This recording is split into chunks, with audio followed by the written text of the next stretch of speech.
আসসালামু আলাইকুম। আজকে মন ভোলা শুটকি দিয়ে কচুরমুতি রান্না করবো। তো দেখেন ভিডিওটা।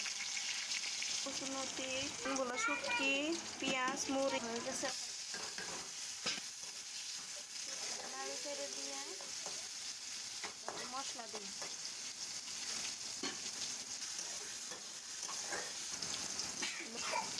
হলুদ, সজের গুঁড়া, মরিচের গুঁড়া, নাড়ে চেড়ে নিয়ে কচু দিয়ে দিব। এরকম করে কচু রান্না করলে সেই স্বাদ লাগে। তো দেখেন মশলাটা আগে শুটকির সাথে ভালো করে কষাই নিই, ভাজা ভাজা করে নিই। এখন ভাসে এখন কচু দিয়ে